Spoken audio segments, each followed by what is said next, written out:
Una vez me encontré en un congreso con un colega africano en Nigeria y el colega me dice, bueno, yo hago historia, sí, yo también, yo historia oral, me dice, ¿qué es eso?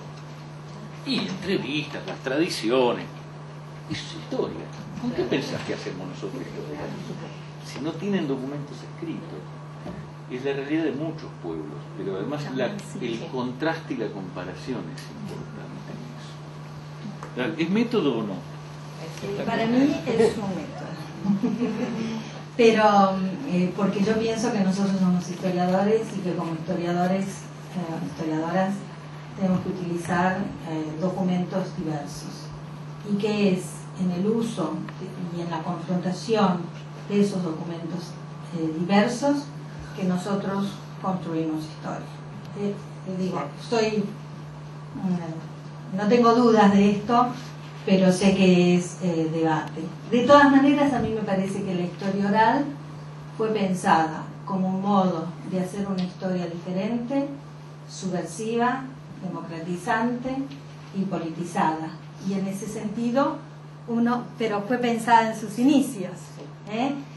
También cuando leí por primera vez un reportaje que le hicieron a Samuel, él decía, hay que desprofesionalizar la historia, esto que les decía antes, todos pueden ser historiadores. Bueno, si todos pueden ser historiadores, no. Y no es que uno está defendiendo la corporación, sino para que estudiamos. Todos pueden ser médicos, no. Todos pueden ser psicólogos, no. Todos pueden ser soldadores, no. Todos pueden conducir un camión de 100 toneladas, como me dijo alguien cuando me quejaba de que los camioneros ganaban más que los docentes, tampoco. Recordaba, bueno, lo voy a recordar a José, ¿no? José Sánchez, que en rigor de verdad no, porque vos lo mencionaste y también trabajó conmigo. Digo que José decía que como nosotros armábamos talleres de historia en los barrios de Buenos Aires cuando surgió el proyecto de historia de recuperación de la memoria en los barrios de la ciudad, José decía que el coordinador del taller tenía que borrarse, la figura de él tenía que desaparecer de forma tal que los participantes tuvieran la voz. Y nosotros discutíamos en esas reuniones que ni mucho menos el historiador podía borrarse, en principio porque todos los demás sabían que él era el historiador. O sea, que por más que uno buscara no influir en aquello que decían, estábamos nosotros con nuestra profesión buscando lo que buscábamos y ellos estaban en otro registro. Era diferente. Mire, yo creo que hay múltiples discusiones dando vuelta por acá, todos somos muy educados, etc. Yo no sé si es simplemente un método o es una subrama de la historia.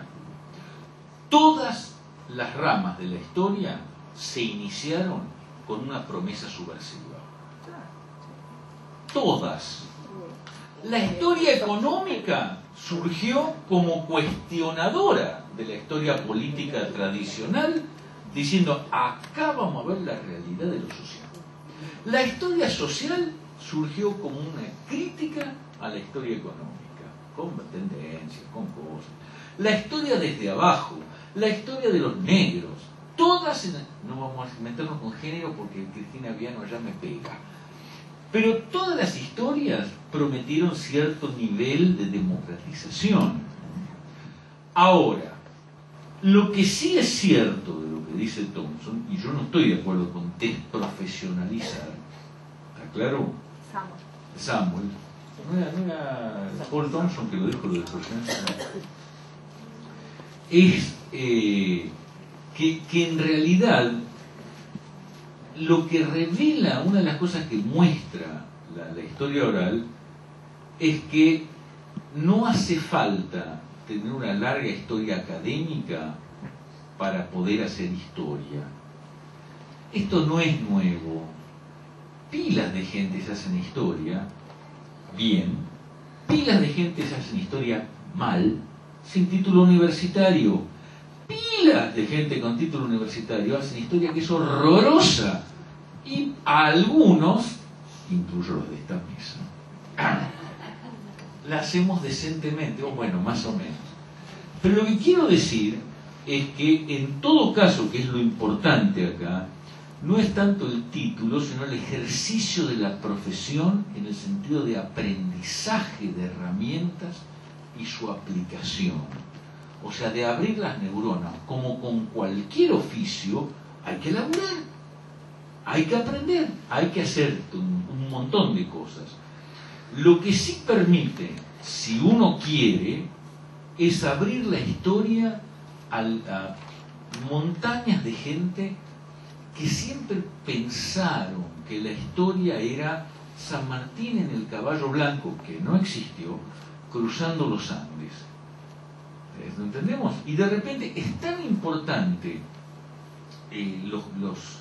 los cuentos, los poemas sobre el granadero, en San Luis está lleno, sobre el granadero que San Martín agarró, capturó, se lo llevó a la fuerza, no quería ir, y la mujer contando en el poema, llorando porque este maldito de San Martín se lo llevó al granadero a salvar la patria que para ella era 10 kilómetros a la redonda del rancho.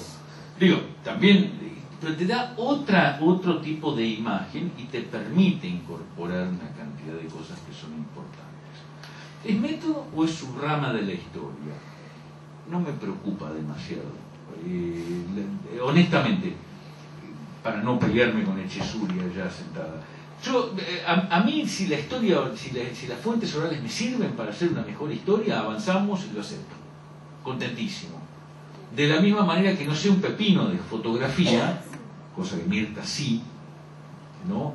Y me parece una herramienta, una fuente histórica importantísima, pero no tengo ni entrenamiento ni nada como para encararlo, pero no me impide darme cuenta que cuando lo encarás haces cosas mejores.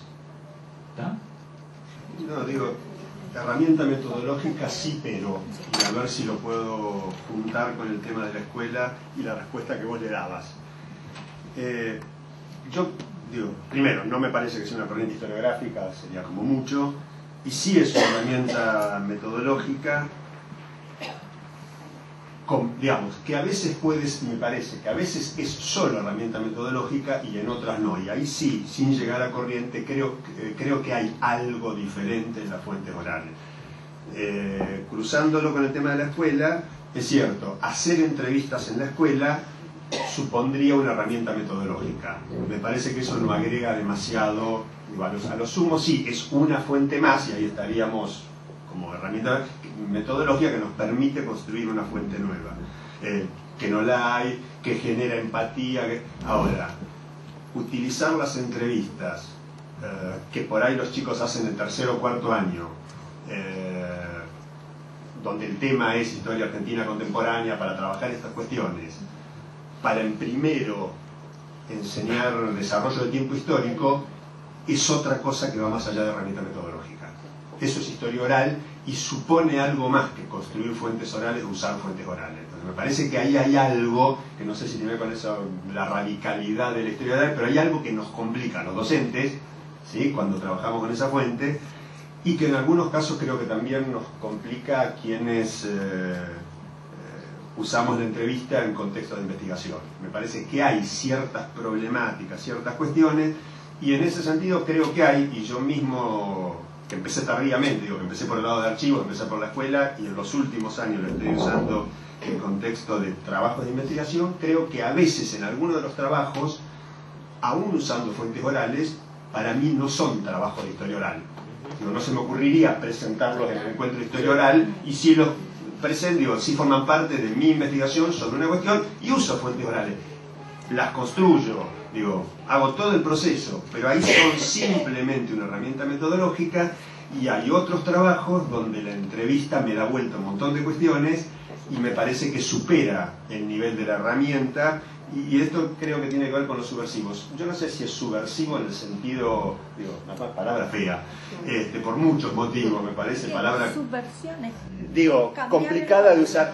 Bueno, en ese sentido sí me parece que es subversivo, es decir, que nos complica, que da vuelta a algunas cuestiones, reitero, en el proceso digamos, en la utilización en la escuela, pero me parece que también en la entrevista. Es decir, es cierto, cada fuente tiene su particularidad. esta por estar ahí y por poder cuestionarnos las cosas, me parece que nos da vuelta y en ese caso genera una situación subversiva, digamos, de complicarnos la vida. Digo, nos puede contestar, la foto no. Me parece que es una pequeña diferencia. El entrecruzamiento con las tecnologías actuales, las tecnologías de la información y la historia oral.